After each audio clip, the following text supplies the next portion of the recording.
Boa tarde, amigos. Nós recebemos com muito prazer a doutora Alexandra Siqueira Campos, que é uma referência da geriatria pernambucana e que é apenas sucessora da doutora Marília Siqueira Campos, que foi uma das maiores geriatras de Pernambuco. E foi graças a ela que você foi para a geriatria, Alexandra? Eu acho, João, que foi graças à admiração que eu tenho a ela. De fato, minha mãe, Marília, ela teve uma importância muito grande na geriatria, principalmente pública. Então, ela levantou todas as bandeiras da política pública, ela criou o centro de referência do Hospital Universitário Oswaldo Cruz, que hoje eu coordeno. Ela criou a disciplina de geriatria dentro da Universidade de Pernambuco, mas ela nunca me estimulou a fazer medicina. Eu comecei minha vida fazendo ciências da computação. E aí depois eu decidi deixar a ciência da computação na Federal, que é um ótimo curso, e fui fazer medicina. E na medicina eu queria endocrinologia. Mas eu sempre tinha muita admiração por tudo que ela fez, acabei fazendo geriatria e sou muito grata de ser geriatra hoje em dia. Mas foi coragem, não foi, doutora Alexandra, para trocar de carreira no meio, até porque a informática estava e está aí em alta, né? Isso é verdade. Na época, a mamãe me perguntou muitas vezes, minha filha, você tem certeza que quer deixar? E eu acho que eu deixei na hora certa. Eu estava no 2º ano ainda de computação, já estava trabalhando, mas deixei tudo e fui para a medicina. E eu sou muito grata por isso. E hoje você gosta da informática? Bem, eu acho que eu estou bem desatualizada. Eu acho que eu não sou uma das maiores pessoas, né, na área de informática. Eu vou dizer que não sou tão tecnológica assim, né? É como meu marido sempre fala. Mas sim, acho que a gente precisa alinhar, né? Precisa correr atrás. E digo que um dos fatores que a gente percebe do envelhecimento das pessoas é ser um pouco avesso à tecnologia. Agora, está mudando muito o perfil daquela pessoa que o geriatra atende, né? Hoje tem gente com 60 anos, eu sou jovem. Jovem de onde?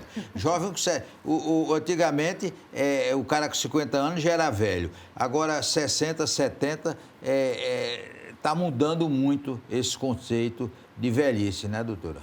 As pessoas dizem assim, eu estou com 40, são os novos 20, 50 os novos 30, 60 os novos 40. De fato, o envelhecimento, as pessoas estão buscando ter um estilo de vida melhor. Isso vai influenciar na forma que ele se enxerga, que ele se vê. Então, as pessoas chegam com o sentimento de que aos 60 eles estão muito mais funcionais, tanto no trabalho como na vida, né? Então, aos 60, muita gente está namorando, muita gente está nos bares, muita gente está no auge da sua carreira, né? Tá nas lanchas, o homem do cabelo branco, né?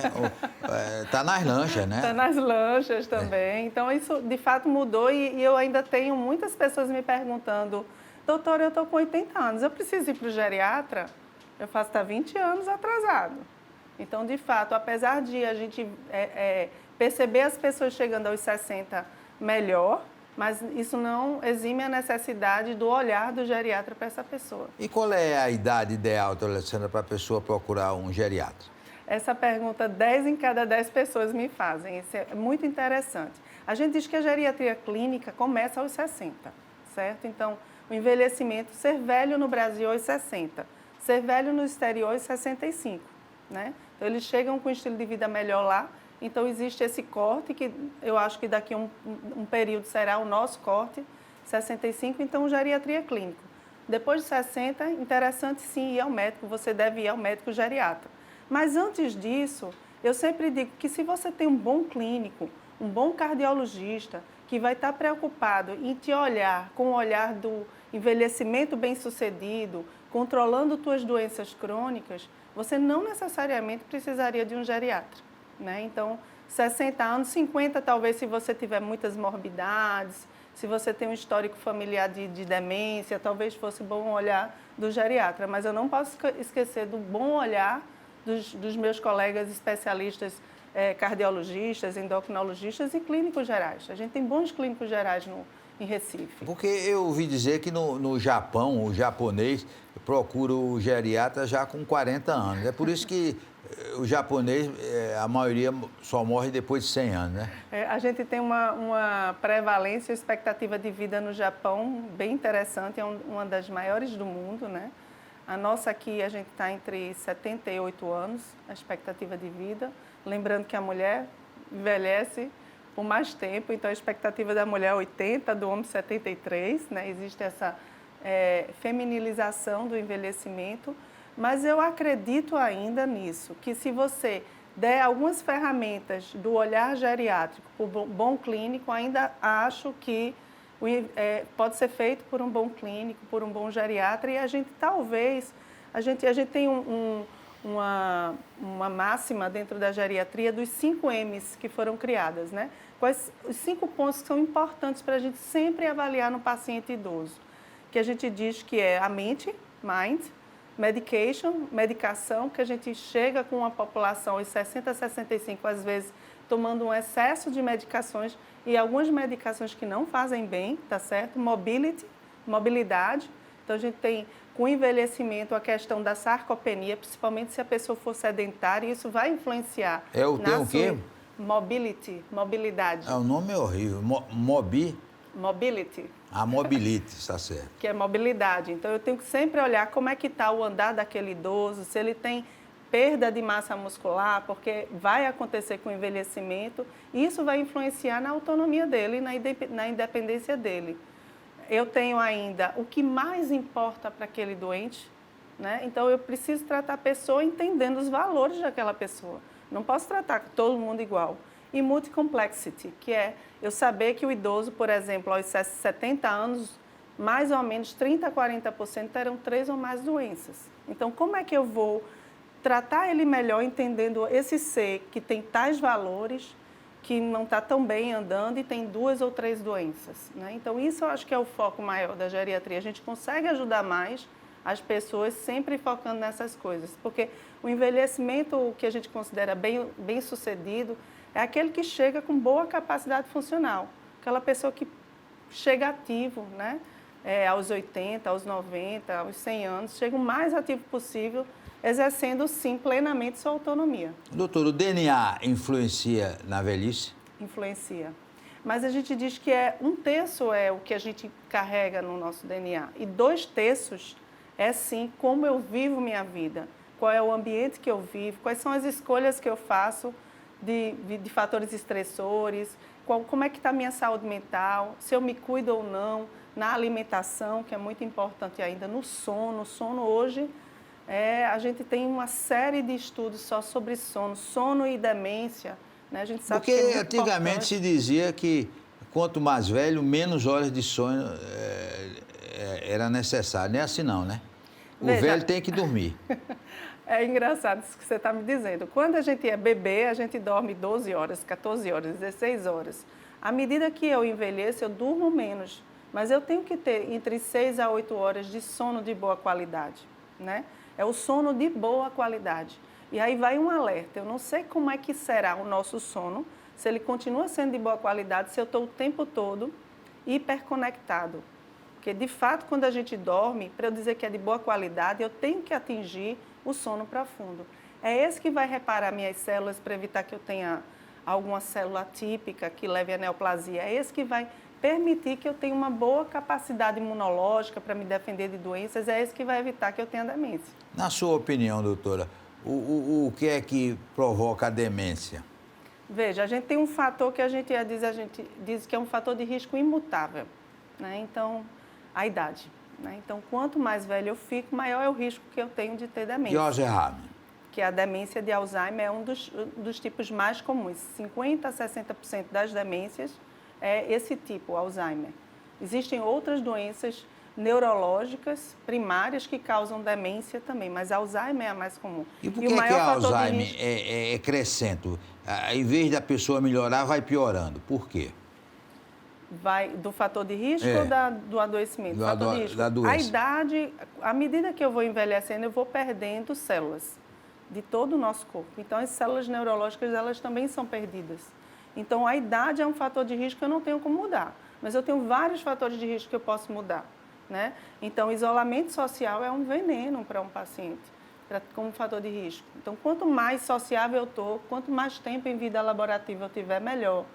O bom controle das saúdes mentais, então depressão, eu tenho que ter um bom controle. Hoje eu sei que depressão que não é bem tratada, principalmente na fase adulta, vai me levar a ter um risco de demência.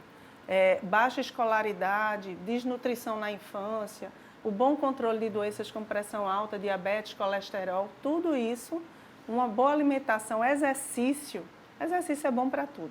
Qual é o exercício bom para o idoso? A gente diz que sempre tem que ter um tripé de 3 coisas. O exercício que a gente chama cardiorrespiratório, o aeróbico, então a caminhada ou a dança, ou o step, a esteira, a bicicleta, é o cardiorrespiratório. Tem que ter os 3, um pouco dos 3. Eu preciso ter um exercício de alongamento, que vai melhorar a minha flexibilidade, e eu preciso ter um exercício de força. Então, é a musculação, é o pilates, é o funcional. Eu preciso ter esse exercício que vai fortalecer minha musculatura. E é interessante que na década de 80, então 40 anos atrás, se eu dissesse como médica, para um idoso frequentar uma academia, fazer musculação, muitas pessoas iam duvidar da minha capacidade como médica.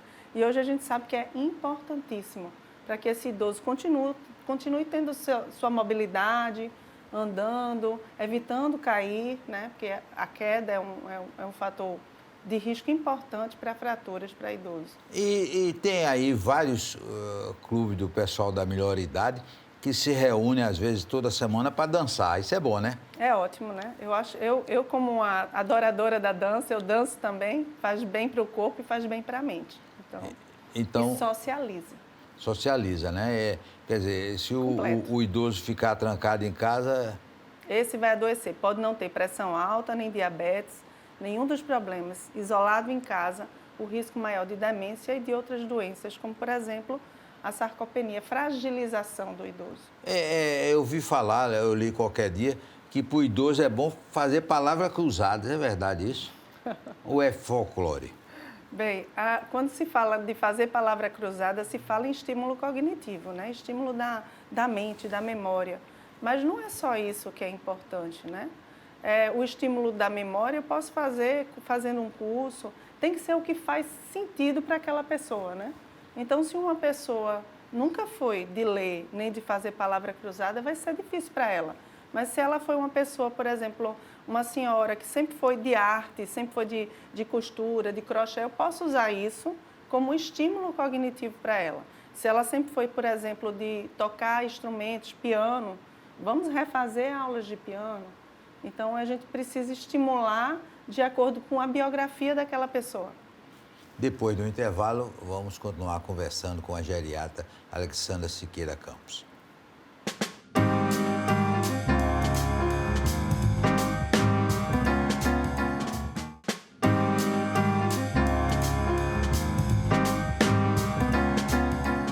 Vamos continuar conversando com a doutora Alexandra Siqueira. O que é geriatria 360 graus? O que é isso? Que bom você ter perguntado. Geriatria 360 é um projeto que eu estou lançando com um colega, um amigo de fato, Alexandre Matos.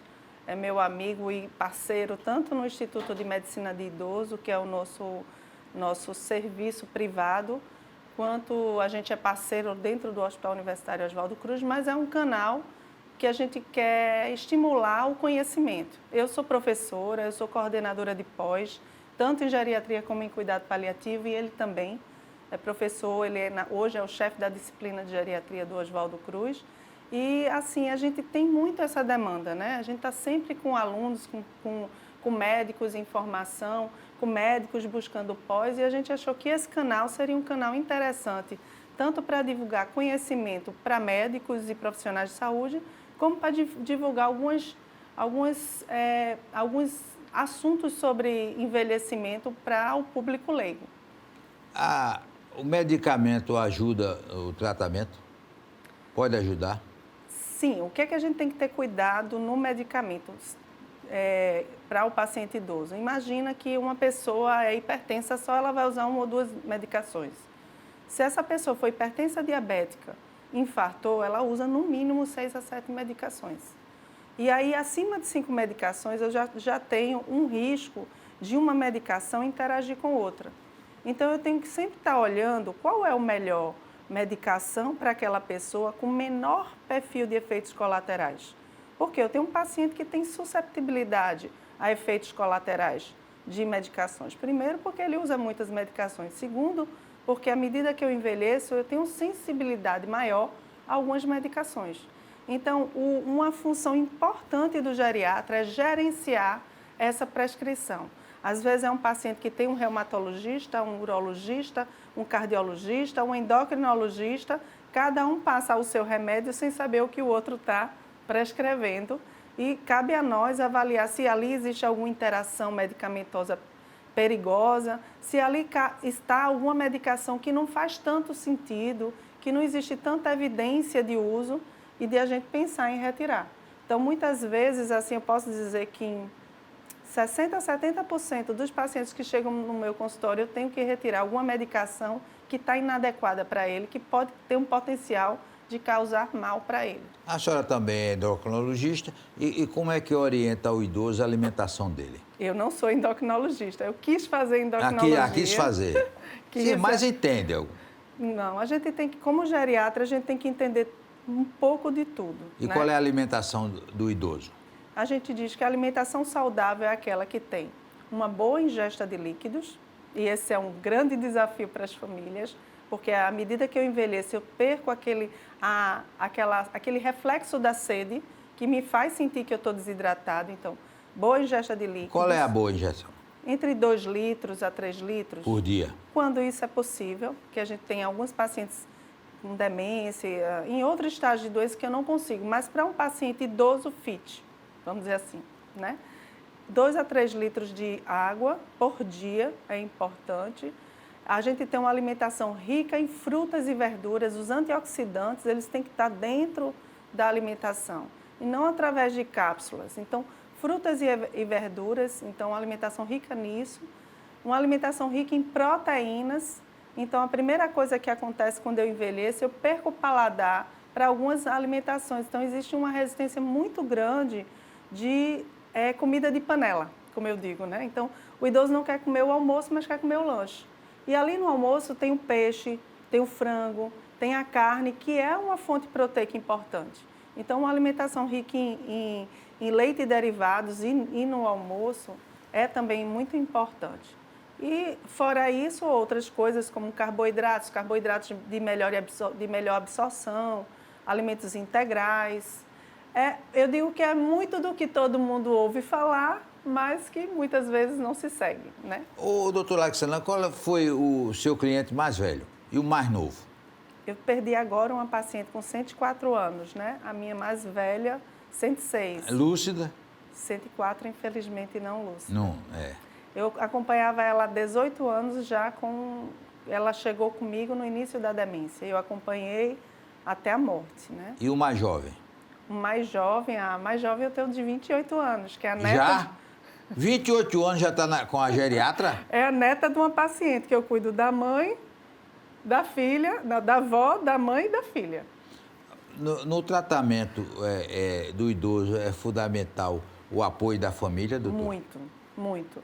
Faz parte da nossa anamnese, da nossa investigação na consulta geriátrica, entender qual a estrutura que ele tem familiar, se ele tem uma estrutura robusta ou não. Porque eu digo que, às vezes, as doenças, elas são da família. Então, você lidar com um paciente como essa família lidou, né?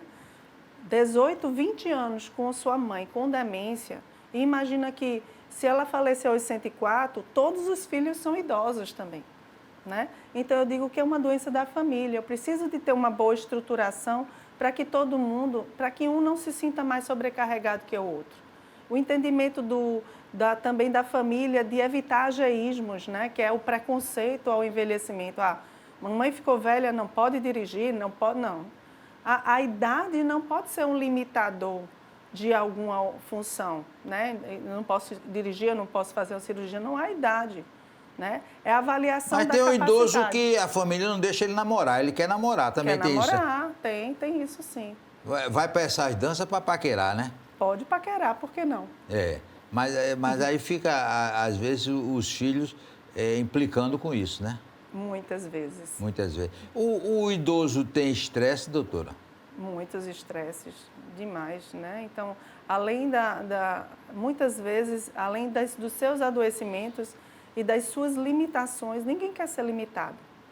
Ninguém quer ter 2 ou 3 doenças, usar 5 ou 6 remédios, ou ter uma dificuldade para se locomover que impeça ele de exercer sua autonomia, né? Na verdade, eu digo que essas pessoas, elas meio que hipertrofiam a autonomia, de dizer o que quer ou como quer fazer, porque, às vezes, elas têm outras limitações funcionais que impedem. Então, além desse estresse, às vezes ele tem estresse com a estrutura familiar.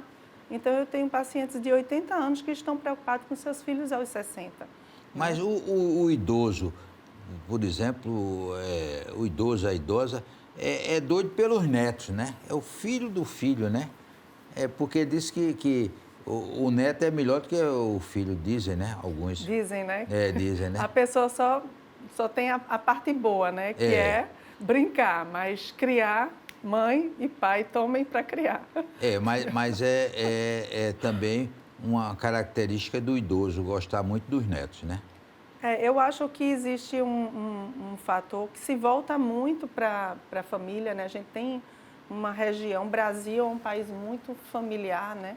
E se volta muito para a família e agora ele tem esse tempo, né? Que às vezes ele não tinha quando estava na sua vida ativa, de trabalho, de curtir os filhos, ele tem esse tempo de curtir os netos, né? Agora, uma crítica que muitos pacientes minhas fazem é assim, quando eles estão com 14, 15, eles não querem saber de mim. Eu digo, olha, eles não querem saber das mães também. Eles só querem saber do celular, né? Então, essa questão do estímulo... Aborrecência chamam, né? Aborrecência, né? Aborrecência, né? Aborrecência. Eu acho que esse estímulo tem que ser aquela pessoa que está no meio, né? É a filha que vai estimular essa geração anterior a continuar interagindo com essa geração posterior, né? Porque isso é importante. Mas tem, por outro lado, tem alguns netinhos que são doidos pelos avós, né? Muitos. São todos muito doidos. Mas a questão é, chegou nessa idade e às vezes mesmo aquele que era muito apegado fica um pouco afastado e o avô ou a avó sentem, né? Mas existe, de fato, né? As pessoas são diferentes, avós e avós diferentes, com vidas, né? Ou até mesmo orientações diferentes que fazem essa estrutura ser mais próxima ou menos próxima. O homem deve ir todo ano ao neurologista, a mulher todo ano a mastologista e a geriatria, a pessoa deve procurar o geriatra de quanto tempo? A gente faz essa avaliação na primeira consulta, né? Então, se for um paciente que seja um paciente mais jovem, fit, que eu dê as orientações, que todas as suas doenças estejam controladas, provavelmente 1 ou 2 consultas no ano. Mas se eu tiver um paciente que é mais frágil, com muitos adoecimentos, que na verdade eu estou controlando ou gerenciando tudo, às vezes eu preciso de consultas mais próximas, né? Até a gente estruturar toda a orientação, porque a orientação muitas vezes não vai só para a pessoa que está na minha frente, para o paciente, mas para a família. Até eu estruturar, vencer a resistência do exercício, vencer a resistência das mudanças de medicação e tudo mais. Depois isso pode ser a cada 3 meses, a cada 4 meses, vai depender. Tem paciente que eu tenho que ver mensal. Agora tem uma coisa engraçada, a senhora pega para os idosos que é emplacar a mesma coisa de menino, comer fruta e verdura. Menino não gosta e também idoso também não gosta, né? Mas a gente como mãe não estimula as crianças a comerem? Mas alguns não conseguem, não. É uma dificuldade fazer menino comer fruta e verdura. Imagina para o idoso, que teve uma constituição alimentar, digamos, uma pessoa de 70 anos. Há 70 anos eu como assim, doutora, né? Então, é por isso que a gente precisa sempre agir no bom senso, na linha do bom senso, né? Então, o que é que a gente pode influenciar positivamente algumas coisas? Não é mudar totalmente a sua dieta, né? Você tem uma história, a sua dieta, inclusive, às vezes é até cultural. Eu sou um sertanejo que só como desse jeito. Então, como é que eu posso melhorar fazendo algumas modificações e isso traga um fator positivo para aquela pessoa? Então, eu respeito isso também, né? O doce ajuda a pessoa. É verdade que o doce, o chocolate, aí a pessoa fica mais ativa, fica mais feliz? A gente diz que o chocolate, 70% no mínimo, é bom, porque o chocolate é bom. Mas quando eu como chocolate ao leite, ali tem açúcares, e aí são açúcares saturados, gorduras, que não fazem tão bem. Porque a obesidade também é uma coisa perigosa para o idoso, né, doutor? É um grande mal. A obesidade, no geral, é um grande mal, né? Mas, assim, ele vai ter repercussões principalmente sobre adoecimentos cardio e cerebrovasculares, né? Então, o obeso tem um risco maior, às vezes, de doenças cardíacas, doenças cerebrais, mas não só isso. Eu posso ser... O pessoal, às vezes, dizia assim, ele é um gordinho saudável, né? Um termo pejorativo, né? Isso é pejorativo.